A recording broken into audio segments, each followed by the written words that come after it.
내가 그랬어. 네가 사라진 거 내 탓이야. 난 그날 일부러 네 손을 놓았어. 이 고백을 듣기까지 23년이 걸렸습니다. 운전기사로 살던 남자가 어느 날 재벌가 파티에서 자신의 어린 시절 사진을 발견합니다. 그날부터 모든 게 바뀌었어요. 오늘 이야기가 마음에 드신다면 구독과 좋아요 부탁드립니다. 더 많은 감동 사연으로 찾아뵐게요. 자, 이제 시작합니다. 제주도 서귀포, 바다가 내려다 보이는 언덕 위에 하얀 대저택이 서 있었습니다. 파도 소리가 은은하게 들려오는 그곳에서 오늘 밤 특별한 잔치가 열리고 있었습니다. 해운물산 강혜운 회장의 칠순 생신 파티. 100명이 넘는 하객들이 모여 축하 인사를 건네고 있었습니다. 샹들리에 불빛 아래 웃음소리와 잔 부딪히는 소리가 끊이지 않았습니다.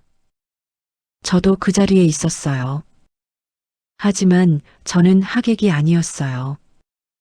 파티장 한쪽 구석에 조용히 서 있었습니다. 회장님, 전담 운전기사로 일한 지 이제 2달째였거든요. 제 이름은 한현수, 30살이에요. 고아원 출신도 아니고 불우한 환경도 아니라고 생각했습니다. 그냥 평범하게 가난한 집에서 태어난 거라고. 적어도 오늘 밤 전까지는 그렇게 믿고 있었어요. 사회자가 마이크를 잡았습니다. 지금부터 회장님 가족 히스토리 영상을 상영하겠습니다. 불이 꺼지고 대형 스크린에 영상이 시작됐습니다. 회장님의 젊은 시절 사진부터 사업 성공기, 가족 사진까지 저는 별 생각 없이 바라보고 있었어요. 그때였습니다. 한 장의 사진이 스크린에 떴습니다. 23년 전 사진이라고 자막이 떴습니다. 젊은 회장님 부부, 11살쯤 되어 보이는 큰아들, 그리고 7살쯤 되어 보이는 작은 남자아이가 있었습니다. 저는 그 순간 숨이 멎는 것 같았어요. 그 아이의 얼굴이 제 어린 시절 사진이랑 너무 똑같았거든요. 눈매, 코, 입술, 앞니가 살짝 벌어진 것까지. 저게 나야? 심장이 미친 듯이 뛰기 시작했습니다. 주변 소리가 멀어지고 스크린 속 그 아이 얼굴만 눈에 들어왔습니다. 그때 누군가의 시선이 느껴졌습니다. 고개를 돌리니 사모님이 저를 똑바로 쳐다보고 계셨습니다. 눈가에 눈물이 맺혀 있었습니다. 입술이 파르르 떨리고 있었습니다. 준서야? 사모님의 입에서 그 이름이 흘러나왔습니다. 저는 그 이름을 처음 듣는 건데 왜 이렇게 가슴이 아프죠? 파티장이 술렁이기 시작했습니다. 하객들의 시선이 저에게로 쏠렸습니다. 대체 무슨 일이 벌어지고 있는 건지 저는 아무것도 이해할 수가 없었어요. 오늘 밤 제 인생이 완전히 뒤집어질 거라는 걸 그때는 정말 몰랐어요. 이야기를 제대로 하려면 2달 전으로 돌아가야 해요. 서울 변두리 반지하 단칸방. 그게 제가 30해를 살아온 전부였습니다. 방 한쪽 벽에는 곰팡이가 까맣게 피어 있었고 장마철이면 물이 새서 밤새 빗물을 받아내야 했습니다. 반지하 특유의 꿉꿉한 냄새. 햇빛은 하루에 2시간도 들어오지 않았습니다. 창문으로 보이는 건 지나가는 사람들의 발목뿐이었습니다. 저는 이 방에서 태어나고 이 방에서 자랐어요. 아버지 한상철, 어머니 박미영. 저는 그 2분의 아들로 살아왔습니다. 하지만 그 집은 집이라고 부르기 어려웠어요. 야, 오늘은 좀 벌었어? 아버지가 술에 취해 들어오셨습니다.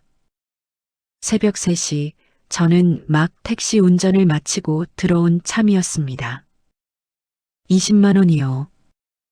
그것밖에 못 벌었어? 이 쓸모없는 놈아. 아버지는 일을 하지 않았습니다. 어머니도 다르지 않았습니다.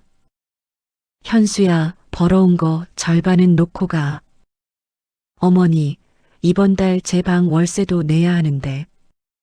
내가 널 얼마나 힘들게 키웠는데. 그 정도는 해야지. 저는 그게 당연한 줄 알았어요. 부모고 키워줬으니까 그 은혜를 갚아야 한다고 생각했습니다. 학교도 제대로 못 다녔습니다. 고등학교 때부터 아르바이트를 했거든요. 편의점, 주유소, 물류창고, 대리운전. 할 수 있는 건 다 했습니다. 지금은 택시 기사로 일하고 있었습니다. 하루 18시간을 운전대 잡고 살았습니다. 그래도 손에 쥐는 돈은 얼마 되지 않았어요. 벌면 버는 대로 부모님께 드렸으니까요. 그냥 하루하루 버티는 게 전부였습니다. 내일도 오늘 같겠지. 모레도 오늘 같겠지. 그렇게 살다가 죽는 거겠지. 그런데요. 인생이란 게 참 이상해요. 어느 날 갑자기 예상치 못한 순간에 바뀌어 버리거든요. 그날도 평범한 밤이었습니다. 새벽 2시 빗줄기가 쏟아지는 밤, 손님을 태우고 시내를 달리고 있었습니다. 뒷좌석에는 노부부가 타고 계셨습니다. 제주도에서 서울 오셨어요? 응, 병원 때문에 왔어. 내일 검진받고 돌아가려고. 점잖은 말투, 고급스러운 옷차림. 뒷좌석에서 풍기는 분위기가 달랐습니다. 아, 부자시구나. 저는 속으로 그렇게 생각했어요. 빗길이 미끄러웠습니다.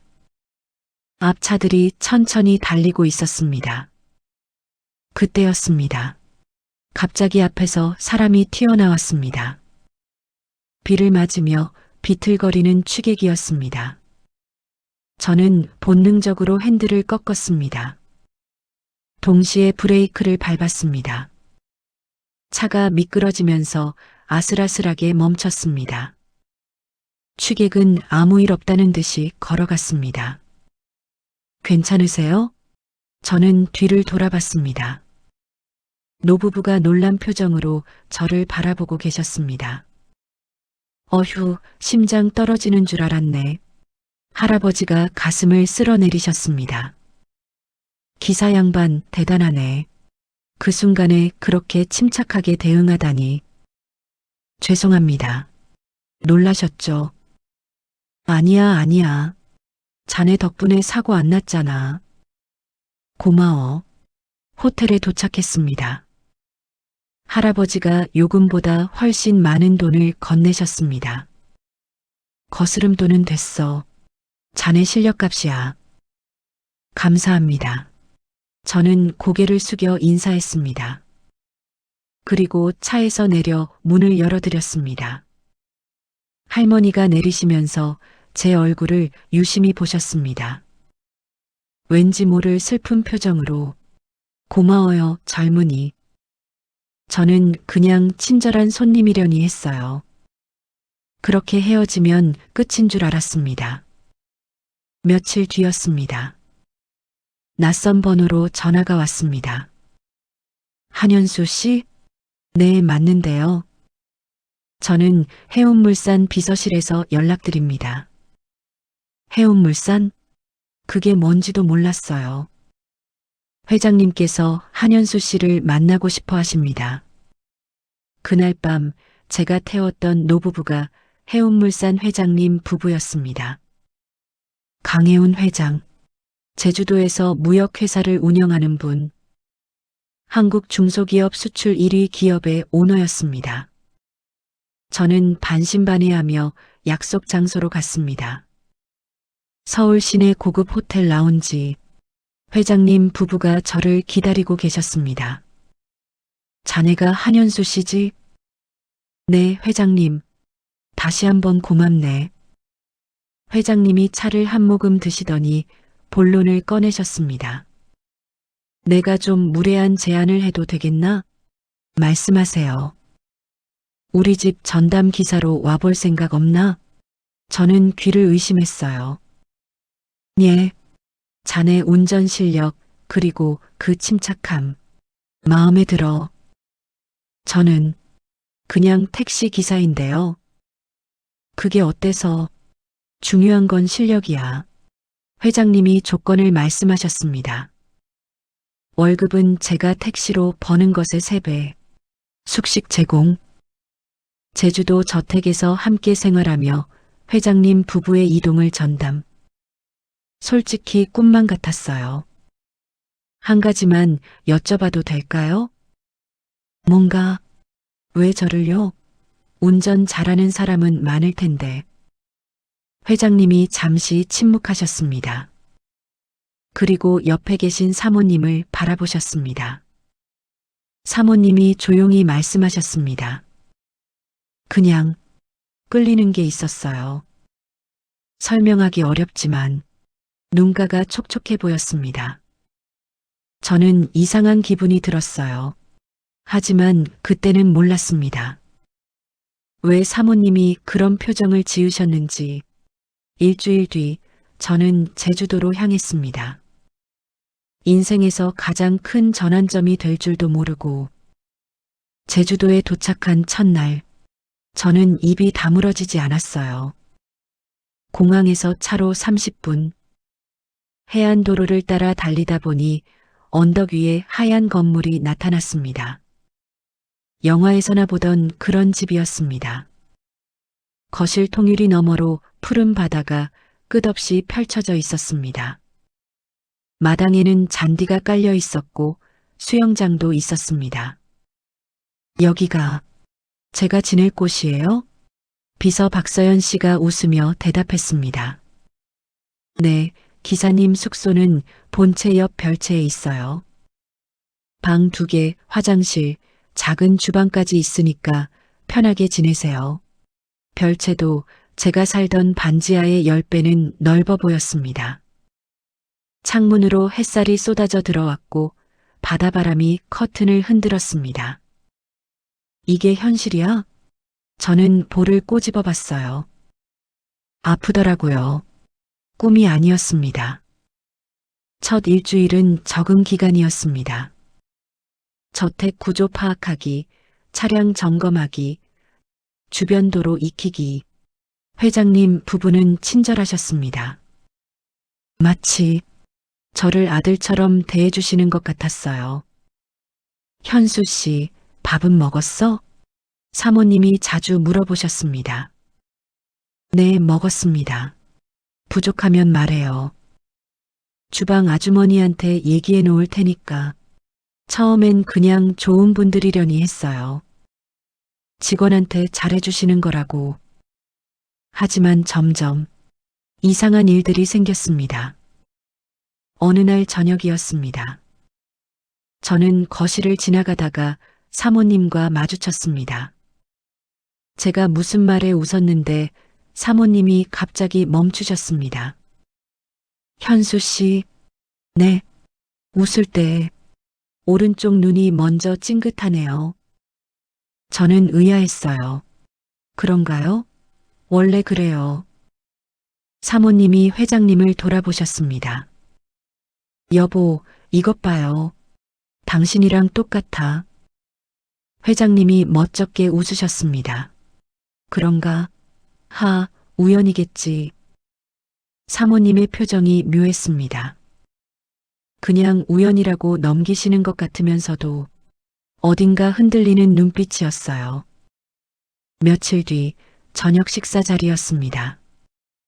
주방 아주머니가 해산물 파스타를 내오셨습니다. 현수 씨도 같이 먹어요. 사모님이 권하셨습니다. 감사합니다. 그런데 저 해산물 못 먹어요. 알레르기가 있어서. 사모님의 젓가락이 멈췄습니다. 해산물 알레르기? 네, 어릴 때부터요. 새우, 조개, 생선 다 안 돼요. 사모님이 회장님을 쳐다보셨습니다. 여보, 나도 해산물 알레르기잖아. 그러네. 분위기가 이상해졌습니다. 저는 괜히 불편해져서 말을 돌렸어요. 그냥 체질이 그런가 봐요. 하하. 다음 날 아침이었습니다. 식탁에 과일이 차려져 있었습니다. 저는 복숭아를 피해서 사과를 집었습니다. 사모님이 물으셨습니다. 복숭아 안 좋아해요? 복숭아도 알레르기가 있어요. 사모님의 손에서 숟가락이 떨어졌습니다. 쨍그랑 하는 소리가 조용한 식탁에 울렸습니다. 사모님?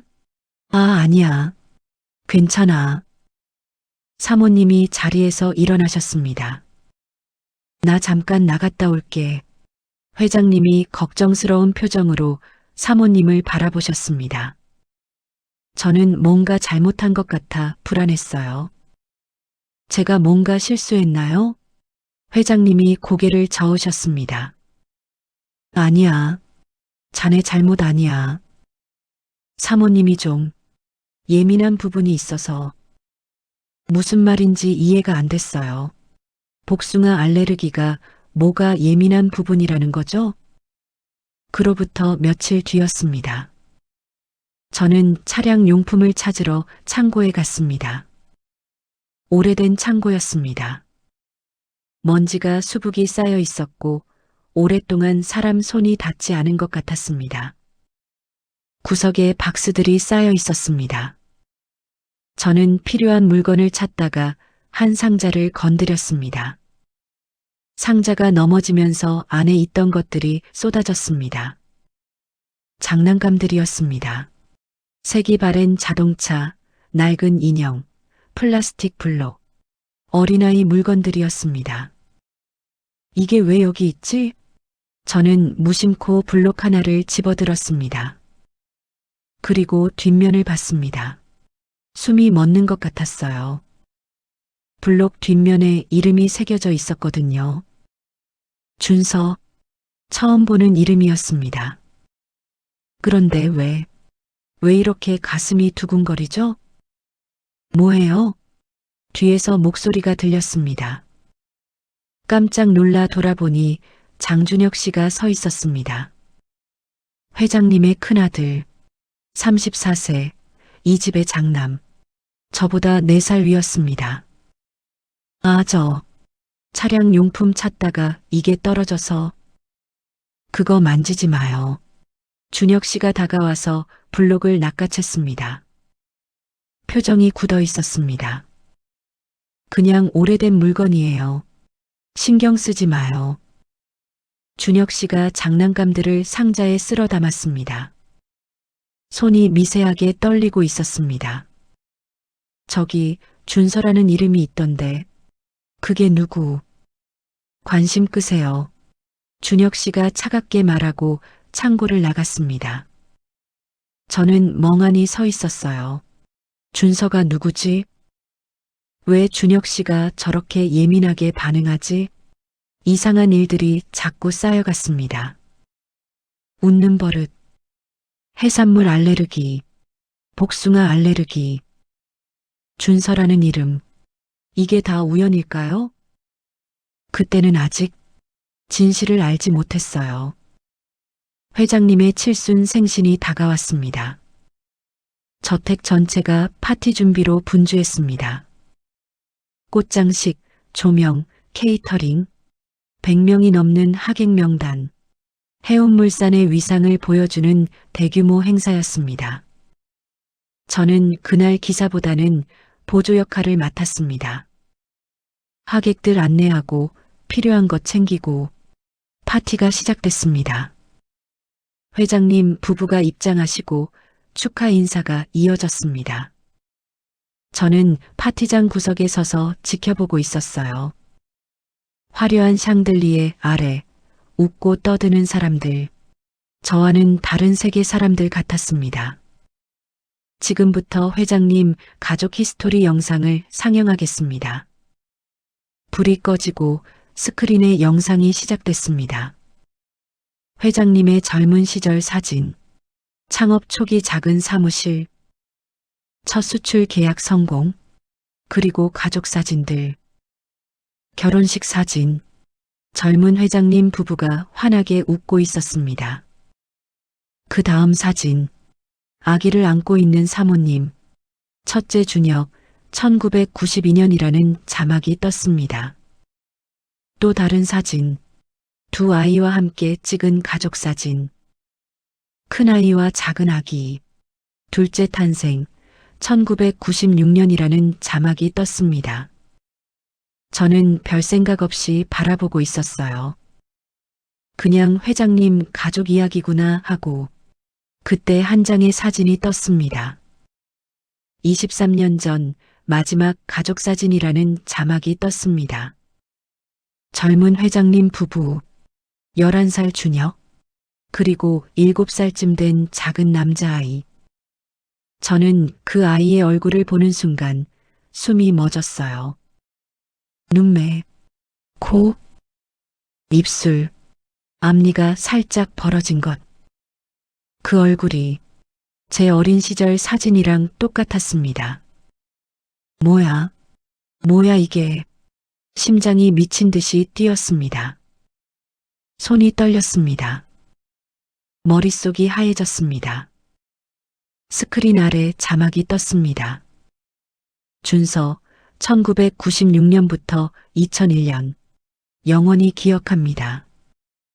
준서, 창고에서 봤던 그 이름. 누군가의 시선이 느껴졌습니다.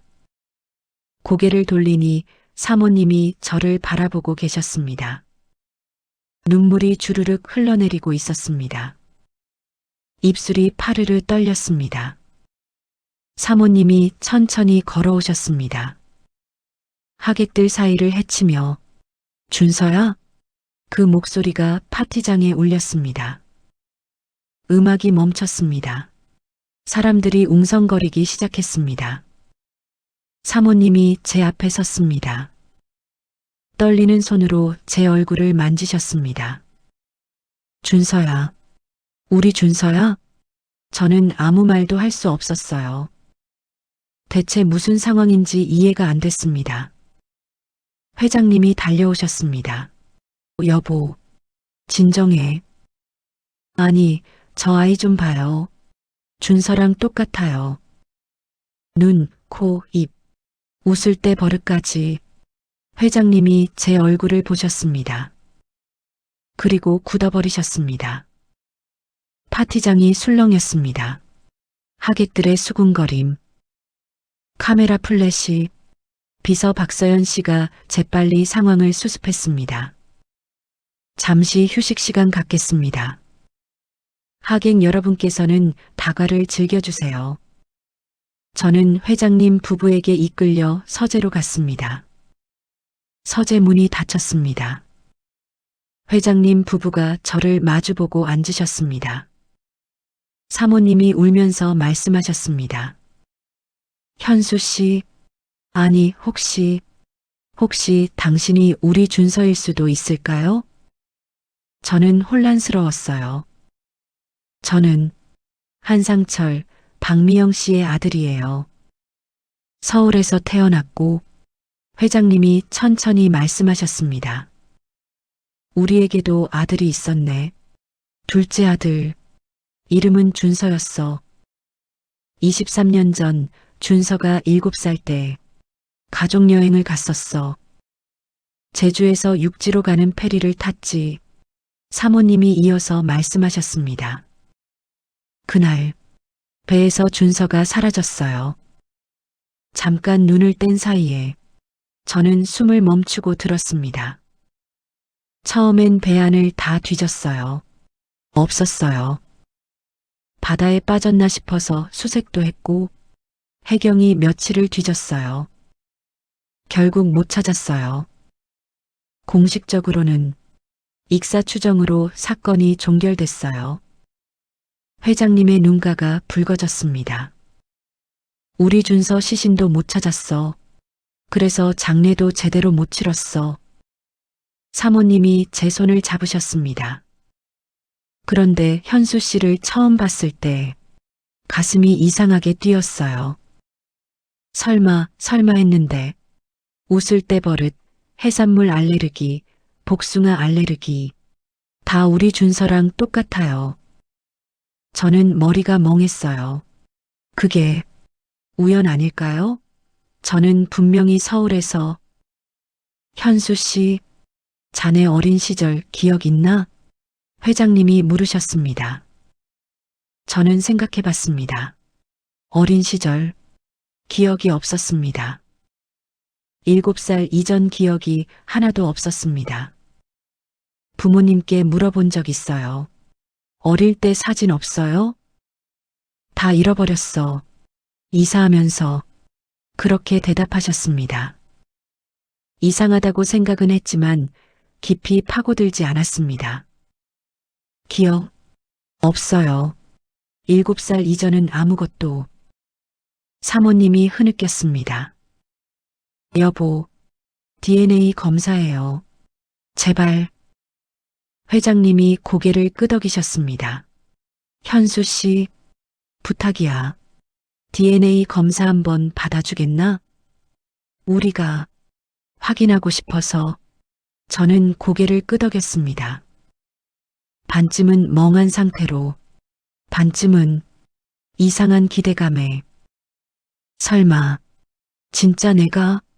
그날 밤 저는 잠을 이룰 수 없었어요. 천장을 바라보며 생각했습니다. 내가 진짜 저 사람들의 아들이라면? 그럼 지금 부모님은 누구지? 왜 나를 키운 거지? 모든 게 뒤집어질 것 같았어요. 다음 날, 저는 병원에서 DNA 검사를 받았습니다. 간단했습니다. 볼 안쪽을 면봉으로 긁어서 샘플 채취. 결과는 사흘 뒤에 나옵니다. 사흘. 그 시간이 3년처럼 느껴졌어요. 저는 서울로 올라갔습니다. 부모님, 아니, 양부모님을 만나러. 예전 같았으면 그냥 부모님이라고 불렀을 거예요. 하지만 이제는 그 호칭이 어색했습니다. 반지하 집, 변한 게 없었습니다. 여전히 눅눅하고 좁고 어두웠습니다. 왜 왔어? 돈 주러 왔어? 아버지가 퉁명스럽게 물었습니다.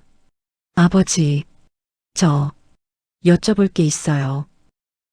뭔데? 저 어릴 때 사진 진짜 하나도 없어요? 아버지의 표정이 미세하게 굳었습니다. 그건 왜 물어?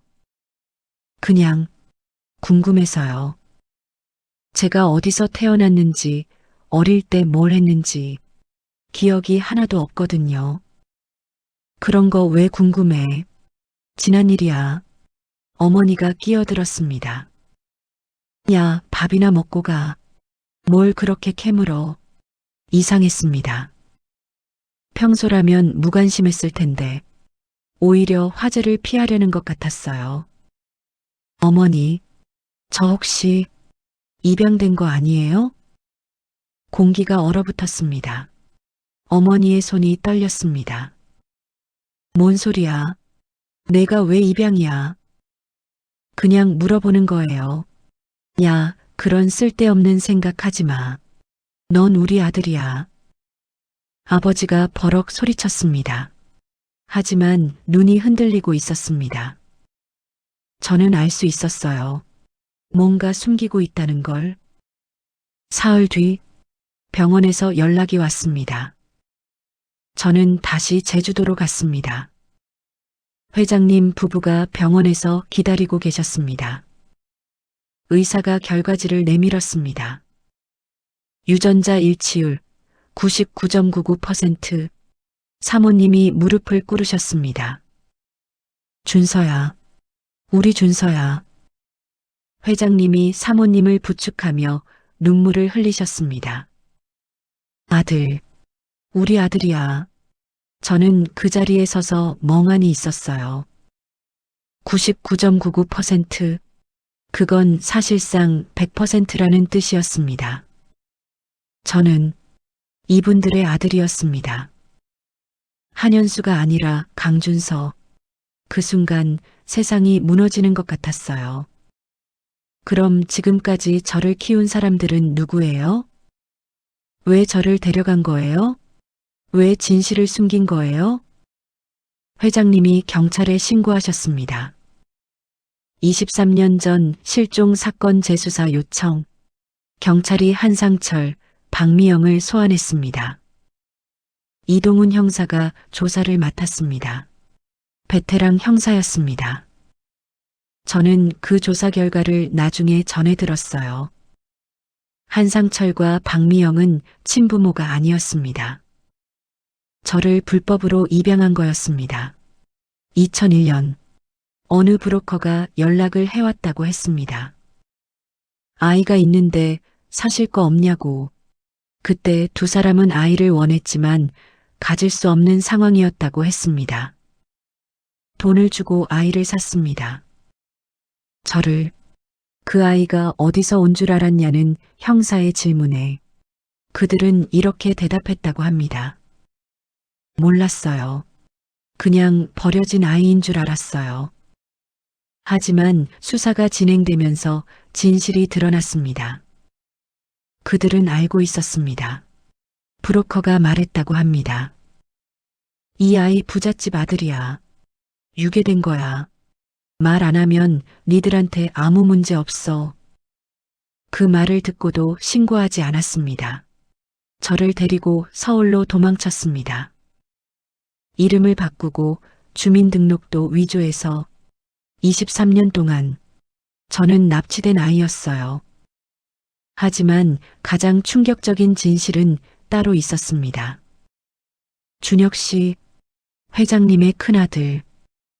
저와 피 한 방울 섞이지 않은 형, 준혁 씨가 저를 찾아왔습니다. 눈이 충혈되어 있었습니다. 며칠째 잠을 못 잔 것 같았습니다. 준서야. 그 호칭이 어색했습니다. 하지만 준혁 씨의 목소리는 떨리고 있었습니다. 나, 너한테 할 말이 있어. 준혁 씨가 무릎을 꿇었습니다. 23년 전, 페리 위에서 내가 사라진 날, 저는 숨을 멈추고 들었습니다. 나 때문이야. 준혁 씨가 흐느꼈습니다. 그때 나는 11살이었어. 그리고 내가 태어나기 전 나는 입양된 아이라는 걸 알게 됐어. 친척 어른이 실수로 말한 거야. 준혁이는 어디서 데려왔냐고. 그때부터 무서웠어. 친아들인 내가 태어나면 나는 버려지는 거 아닐까? 준혁 씨가 얼굴을 감쌌습니다. 그날 배에서 숨바꼭질하자고 한 건 나야. 갑판에서 놀다가 내가 숨었을 때 나는 일부러 안 찾은 거야. 저는 귀를 의심했어요. 내가 혼자 남겨지면 엄마 아빠가 정신 없어지잖아. 그럼 나한테 더 신경 쓸 거라고 생각했어. 잠깐만 그러려고 했어. 근데 돌아가 보니까 내가 없었어. 준혁 씨가 바닥을 짚으며 울었습니다. 사람들이 난리가 났고 경찰이 왔고 나는 무서워서 말을 못했어. 내가 일부러 그랬다고 하면 혼날 것 같아서. 그리고 23년이 지났어. 매일 악몽을 꿔. 내 얼굴이 나와. 잊을 수가 없어. 준혁 씨가 저를 올려다봤습니다. 준서야, 미안해. 정말 미안해. 저는 아무 말도 할 수 없었어요. 분노해야 하는 걸까요?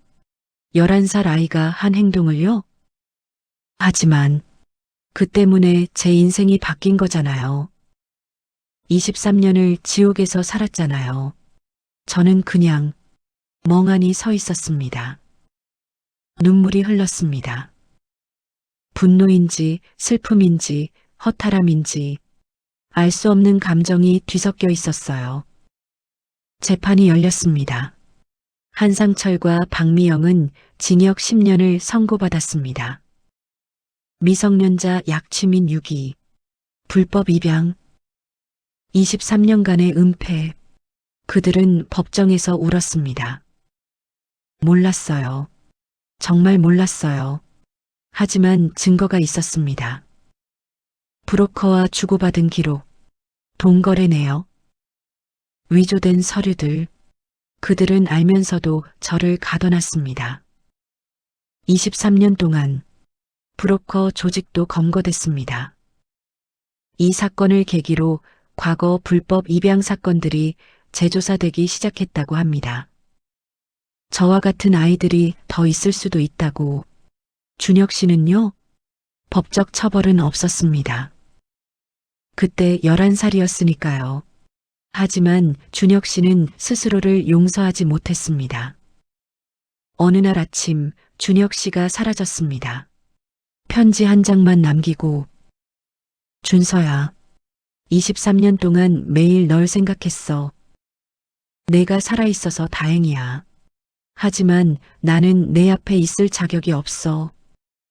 언젠가 용서받을 자격이 생기면 돌아올게. 형 준혁이. 저는 그 편지를 오래 들여다봤어요. 미워해야 하는 걸까요? 하지만 11살 아이를 어떻게 미워해요? 시간이 흘렀습니다. 저는 천천히 이 가족에 적응해 갔습니다. 처음엔 어색했습니다. 아버지, 어머니라는 호칭이 입에서 안 나왔거든요. 하지만 두 분은 기다려 주셨습니다. 천천히 해. 서두를 거 없어. 어머니가 매일 아침 밥을 챙겨주셨습니다. 아버지가 저녁마다 산책을 같이 하자고 하셨습니다. 30년 만에 처음으로 가족이라는 게 뭔지 알 것 같았어요. 회장님이 제안을 하셨습니다. 준서야, 아니, 현수라고 부를까? 그냥 현수로 해주세요. 23년을 그 이름으로 살았으니까요. 그래, 현수야. 내가 하고 싶은 일이 뭐야? 저는 생각했습니다. 저처럼 버려진 아이들, 학대받는 아이들, 자기가 어디서 왔는지 모르는 아이들, 저 같은 아이들을 돕고 싶어요. 아버지가 끄덕이셨습니다. 우리 회사 산하에 사회공헌 재단이 있어. 학대 피해 아동 지원하는. 거기서 일해보지 않겠나? 저는 고개를 끄덕였습니다. 새로운 시작이었습니다. 반지하에서 시작된 인생이 제주도 대저택을 거쳐 이제 다른 사람을 돕는 일로 이어지고 있었습니다. 거실에 새 가족 사진이 걸렸습니다. 아버지, 어머니, 그리고 저. 셋이 함께 웃고 있는 사진. 23년이라는 시간은 되돌릴 수 없어요. 하지만 남은 시간은 달라요. 저는 이제 알아요. 제가 누구인지, 어디서 왔는지, 그리고 어디로 가야 하는지. 1년이 지났습니다. 저는 해운물산 산하 희망둥지 재단에서 일하고 있어요. 학대받거나 버려진 아이들을 돕는 곳이에요. 처음엔 제가 뭘 할 수 있을까 싶었습니다. 저는 대학도 못 나왔고 특별한 자격증도 없으니까요. 하지만 아버지가 그러셨어요. 내가 겪은 게 가장 큰 자격이야. 맞는 말이었습니다. 저는 그 아이들의 마음을 알거든요. 버려졌다고 느끼는 게 어떤 건지, 사랑받지 못한다고 믿는 게 얼마나 아픈 건지. 어느 날이었습니다. 상담 요청이 하나 들어왔어요. 12살 남자아이. 위탁 가정을 전전하다가 지금은 보육원에 있다고 했습니다. 아이 이름은 민준이. 저는 보육원으로 면담을 갔습니다. 민준이는 구석에 웅크리고 앉아 있었습니다. 눈을 마주치지 않았어요. 질문을 해도 대답이 없었습니다. 선생님이 귀띔해 주셨어요. 원래 부모가 있었는데 어릴 때 팔렸대요. 불법 입양이었던 거죠. 작년에 구출됐는데. 친부모는 이미 돌아가셨고 갈 곳이 없어요. 저는 가슴이 철렁했습니다. 나랑 똑같네. 아니, 나보다 더 힘들 수도 있겠다. 저는 적어도 이제 가족이 생겼으니까요. 이 아이는 아무도 없잖아요. 저는 민준이 옆에 앉았습니다. 민준아. 대답이 없었습니다. 나도 너랑 비슷했어. 그제야 민준이가 살짝 고개를 들었습니다. 나도 어릴 때 팔려갔거든. 23년 동안 몰랐어. 작년에야 알았어. 민준이의 눈이 조금 커졌습니다. 그래서 내 마음 알아. 세상에 나 혼자인 것 같고 아무도 날 안 원하는 것 같고. 그치? 민준이가 천천히 고개를 끄덕였습니다. 작은 움직임이었지만 제겐 큰 신호였어요. 근데 있잖아. 너 혼자 아니야. 나도 있고 여기 선생님들도 있고 그리고 언젠가 너를 진심으로 원하는 사람이 나타날 거야. 또 안 믿기지? 나도 그랬어. 근데 진짜였어. 민준이의 눈가가 붉어졌습니다. 그리고 처음으로 입을 열었어요. 형도 무서웠어요? 응, 많이 무서웠어. 지금은요? 지금은 괜찮아. 저는 웃어 보였습니다. 민준이도 아주 살짝, 정말 살짝 입꼬리가 올라갔어요. 그걸로 충분했습니다. 민준이를 만나고 돌아오는 길이었습니다. 핸드폰에 메시지가 와 있었어요. 모르는 번호였습니다. 준서야, 나 준혁이야. 심장이 멈추는 것 같았어요. 내 번호 어머니한테 받았어. 연락해도 되는지 몰라서 문자로 보낸다. 손이 떨렸습니다. 메시지가 이어졌어요. 나 지금 강원도에 있어. 산골 마을에서 봉사활동하고 있어. 독거노인분들 도와드리는 일이야. 돈도 안 받고 그냥 일해. 숙식만 해결하면서 내가 원하면 언제든 만나러 갈게. 근데 내가 아직 준비 안 됐으면 안 와도 돼. 기다릴게. 그냥 형이 잘 살고 있다는 거 알려주고 싶었어. 저는 한참 화면을 바라봤습니다. 준혁 형? 1년 동안 소식이 없었습니다. 어디서 뭘 하는지 살아는 있는 건지 부모님도 걱정하셨어요. 그래도 찾지는 않으셨습니다. 형이 스스로 돌아올 때까지 기다리자고 하셨거든요. 저는 아직 형을 완전히 용서한 건지 모르겠어요. 솔직히 말하면 11살이었다는 건 알아요. 일부러 저를 납치범한테 넘긴 건 아니라는 것도 알아요. 하지만 그 때문에 제 인생이 바뀐 거잖아요. 23년을 지옥에서 살았잖아요. 그게 쉽게 잊히지 않아요. 그래도 형이 살아있다는 게 다행이었습니다. 형이 도망치듯 살지 않고 나름대로 속죄하며 살고 있다는 게 조금은 위로가 됐어요. 저는 답장을 보냈습니다. 형, 연락 고마워요. 저도 잘 지내고 있어요. 아직은 만날 준비가 안 된 것 같아요. 미안해요. 근데 언젠가는 만나요. 우리 보내고 나니까 마음이 좀 편해졌습니다. 언젠가, 그 언젠가가 언제인지는 모르겠지만 분명히 올 거예요. 그날 저녁, 저는 부모님과 함께 저녁을 먹었습니다. 특별한 날도 아니었어요. 그냥 평범한 저녁이었습니다. 어머니가 해주신 된장찌개, 아버지가 좋아하시는 생선구이, 저는 밥을 먹으면서 문득 생각했어요. 1년 전만 해도 상상도 못했던 풍경이다. 반지하에서 컵라면 먹던 제가 지금은 부모님과 밥상 앞에 앉아 있네요. 현수야, 반찬 더 먹어. 네, 어머니. 이제는 어머니라는 말이 자연스럽게 나와요. 처음엔 어색해서 입에 붙지 않았는데 1년이 지나니까 그냥 나오더라고요. 오늘 보육원 갔다 왔다며?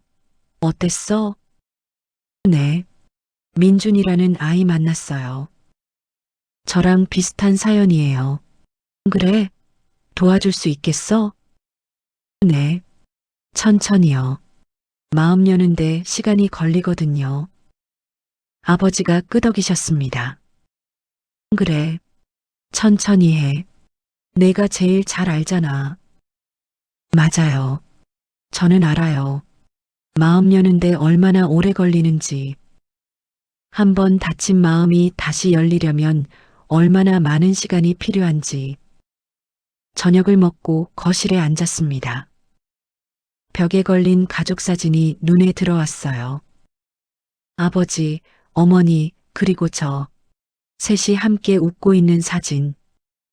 언젠가 저 사진에 형도 함께 할 수 있을까요? 아직은 모르겠어요. 하지만 불가능하지는 않을 것 같아요. 시간이 지나면, 서로 준비가 되면 다시 가족이 될 수 있지 않을까요? 창밖으로 제주도의 밤바다가 보였습니다. 파도 소리가 은은하게 들려왔어요. 24년 전 저는 바다에서 사라졌습니다. 그리고 24년이 지난 지금 저는 다시 바다 앞에 서 있어요. 이번엔 사라지는 게 아니라 시작하는 거예요. 봄이 오고 있었습니다. 제주도의 봄. 유채꽃이 피고 바람이 따뜻해지는 계절. 저에게도 봄이 온 것 같아요. 길고 긴 겨울이 끝나고 드디어 가끔 생각해요.